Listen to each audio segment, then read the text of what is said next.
தமிழகத்தில் தாவேகா ஆட்சிப்பீடத்தை அலங்கரித்து முதலமைச்சராக ஜோசப் விஜய் பொறுப்பேற்றுக் கொண்ட பிறகு தமிழகத்தில் அதிரடி மாற்றங்கள் அரங்கேறி வரும் இந்த சூழலில் தமிழகத்தில் சட்டம் ஒழுங்கை நிலைநாட்டவும் போதையில்லா தமிழகத்தை உருவாக்குவதிலும் தமிழக முதலமைச்சர் அதிரடியான பல்வேறு நடவடிக்கைகளை மேற்கொண்டு வரும் நிலையில் தொடரும் குற்றச்சம்பவங்களை தடுக்கவும் குற்றச்சம்பவங்களில் ஈடுபடுபவர்களின் முகத்திரைகளின் பின்னணியில் இருந்திருக்கும் உண்மைகளை தெரிந்து கொள்வதிலும் அரசு பல்வேறு நடவடிக்கைகளை மேற்கொண்டு வரும் நிலையில் ஆசியாவின் மிகப்பெரிய சிறைச்சாலைகளில் ஒன்றாக கருதப்படும் மத்திய புழல் சிறைச்சாலையில் தமிழக முதலமைச்சர் ஜோசப் விஜய் திடீரென ஆய்வு மேற்கொண்டிருப்பது ஒட்டுமொத்த சிறைத்துறை மட்டுமல்லாமல் கைதிகளின் மத்தியிலும் பெரும் பரபரப்பை ஏற்படுத்தியிருக்கிறது. தமிழகத்தின் முதலமைச்சராக விஜய் பொறுப்பேற்ற பிறகு பல்வேறு அதிரடி நடவடிக்கைகளை மேற்கொள்வதோடு மட்டுமல்லாமல் மக்களின் தேவைகள் என்ன என்பதை புரிந்து கொள்வதற்காகவும் மக்களின் மனநிலைகளை உணர்ந்து கொள்வதற்காகவும் திடீரென பல கள ஆய்வுகளில் இறங்கி வருகிறார். அதிகாரிகளுக்கே எந்தவிதமான அறிவிப்பும் இல்லாமல் திடீரென அவர் மேற்கொள்ளும் பல்வேறு ஆய்வுகளினால் அதிர்ந்து போயிருக்கிறார்கள் அதிகாரிகள்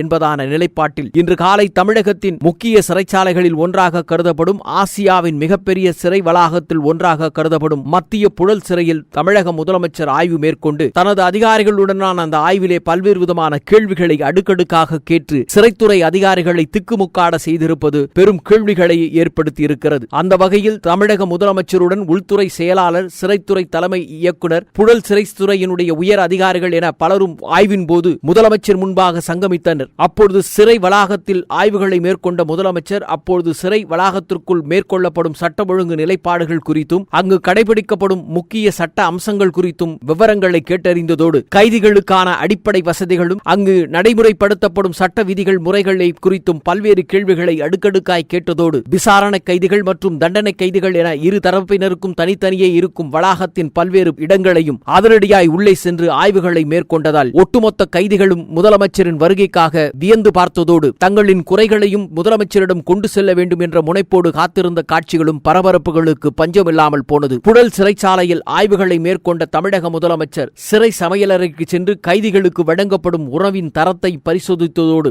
அவர்களுக்கு அளிக்கப்படும் முறையான மருத்துவ சிகிச்சைகள் மற்றும் அடிப்படை வசதிகள் குறித்தும் கைதிகளோடு மட்டுமல்லாமல் முக்கிய அதிகாரிகளுடனும் சில ஆலோசனை நடத்தியதாக சொல்லப்படுகிறது. சிறையில் எந்த வகையான பாதுகாப்பு விஷயங்கள் இருக்கிறது என்பதை உறுதி செய்த முதலமைச்சர் அங்கு இருக்கக்கூடிய பாதுகாப்புக்கான சிசிடிவி கேமராக்களின் செயல்பாடுகளும் நவீன கண்காணிப்பு கருவிகள் மற்றும் பாதுகாப்பு நடைமுறைகள் குறித்த ஆய்வுகளை அதிரடியாய் நடத்தி அங்கு இருந்த சில குறைபாடுகளையும் உடனடியாக களைய வேண்டும் என்பதற்கான உத்தரவுகளையும் பிறப்பித்ததால் முதலமைச்சரின் இந்த திடீர் ஆய்வினால் அதிர்ந்து போயிருக்கிறார்கள் சிறைத்துறை அதிகாரிகள். சிறைக்கு வரும் கைதிகள் தங்கள் வாழ்நாளை முழுவதும் சிறை கைதிகளாகவே இருந்து விட்டு செல்லாமல் அவர்களின் மனமாற்றம் ஏற்படும் வகையில் சிறைத்துறை நிர்வாகத்தின் செயல்பாடுகள் திருப்திகரமாக இருக்கிறதா என்பதான பல கேள்விகளை கேட்டதோடு அங்கு செயல்பட்டு வரும் நூலகங்கள் மற்றும் தொழில் பயிற்சி கூடகங்கள் மற்றும் சிறை கைதிகள் பயன்படுத்தப்படும் உடற்பயிற்சி மையங்கள் போன்றவற்றை நேரடியாக ஆய்வு செய்து அதற்கான நவீன விஷயங்களை நடைமுறைப்படுத்துவதற்கும் உத்தரவுகளை பிறப்பித்ததோடு சட்ட ரீதியான உதவிகள் கிடைக்கப்படுகிறதா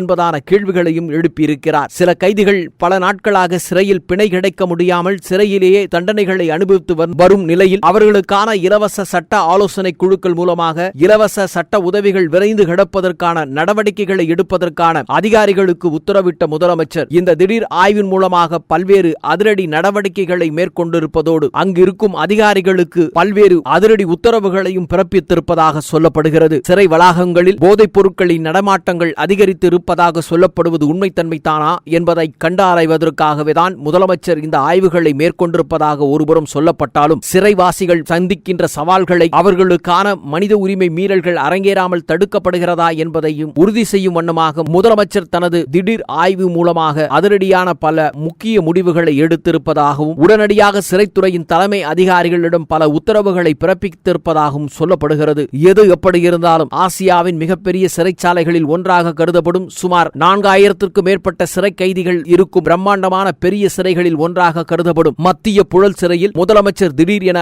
ஆய்வு மேற்கொண்ட சம்பவம் ஒட்டுமொத்த சிறைவாசிகள் மட்டுமல்லாமல் சிறைத்துறை காவலர்கள் மத்தியிலும் புருவங்களை உயர்த்த செய்திருக்கிறது.